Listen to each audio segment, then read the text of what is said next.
Reject की है। Constitutional ये बोला है कि पार्लियामेंट को डिसीजन लेना है। तो ये नहीं है, ये मैं नहीं मानता हूँ कि रिजेक्ट किया है, बट जो कानून के दायरे हैं, कानून के दायरों में वो इसके बारे में वो लोग डिसाइड नहीं कर पा रहे हैं। बट उन्होंने बहुत अच्छे तर्क भी दिए वहाँ पे।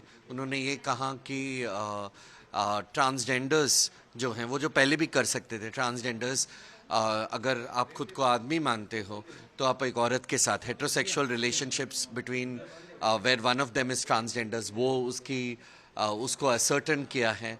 उसके साथ साथ उन्होंने ये भी कहा है कि राइट टू एडॉप्शन एक्सटेंड होना चाहिए।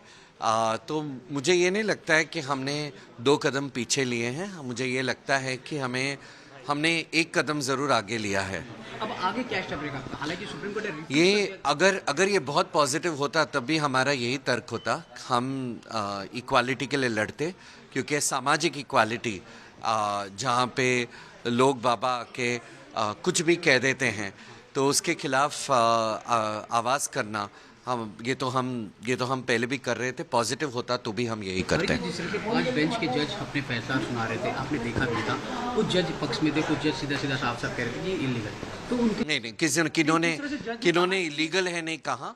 हर किसी ने ये कहा था कि मैरिज के वैलिडिटी के बारे में उन्होंने तर्क किया। स्पेशल मैरिजेस एक्ट के तहत they will not be able to adjudicate करके बोला उन्होंने।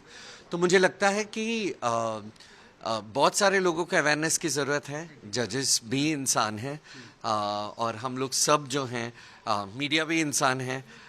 तो हमें ज़रूरत है कि हम सब एजुकेट हों, अवेयरनेस ज़्यादा हो, क्योंकि सब जजेस ने मिलके एक चीज़ कही कि अवेयरनेस की ज़रूरत है। अवेयरनेस और स्टेट को अवेयरनेस, और ये इवन 377 के वर्डिक्ट में क्या मैं पूछना चाहता हूँ स्टेट से कि आपने कितने एजुकेशनल प्रोग्राम्स किए, आपने कितने एजुकेट किए, आपके गरिमा गृह जो है वो आज तक अनफंडेड, कम फंड में क्यों हैं? ये सारी चीज़ें जो हैं, ये सब तर्क हमें पूछना है स्टेट से। की बात देखिए, केंद्र सरकार कमेटी बना, तो उसको लेके क्या कहना आपका कि क्या कमेटी बनना चाहिए? प्रॉपर कमेटी बनना चाहिए, बट कमेटी में हमारे भी लोग होने चाहिए। कमेटी बनना चाहिए और उसमें कमेटी एक तरफा कमेटी नहीं, हमारे और हम भी ऐसा नहीं है कि हम सारे एलजीबीटी लोग एक ही सोच रखते हैं। तो हर किसी के सोच को, यानी बहुत तरीके के एलजीबीटी लोग भी होने चाहिए वहाँ पे। ओवरऑल वर्डिक्ट में बहुत संभल के जज ने आपके ही पक्ष में कई सारी चीजें आप लोगों के पक्ष में कहा है। उन्होंने एंड में वर्डिक्ट हमारे पक्ष में भले ही ना दिया हो, मगर बहुत सारी चीज़ें वहाँ जो तर्क की हैं वो बहुत सारी हमारे पक्ष में की हैं। और उन्होंने रिस्पॉन्सिबिलिटी सेंट्रल गवर्नमेंट में डाला है कि वो कुछ करें। और सेंट्रल गवर्नमेंट के ही सॉलिसिटर जनरल ने हमारे खिलाफ बहुत कुछ कहा था। तो ये इम्पॉर्टेंट है कि हम गवर्नमेंट्स के पास जाएं, हमारे इलेक्टेड, अगर कोई एलजीबीटी समुदाय से कोई बिलोंग करता है तो आपके इलेक्टेड एमपी के पास जाएं, आपके इलेक्टेड एमएलए के पास जाएं, उनसे बात करें और उनको बताएं कि हम उतने ही अलग हैं जितने कि 2 लोग होते हैं। आखिरी सवाल, अब आगे नेक्स्ट स्टेप क्या आपका? आगे जंग जारी है। ये हमारा जो प्रयास है इक्वालिटी की तरफ, वो प्रयास जारी है।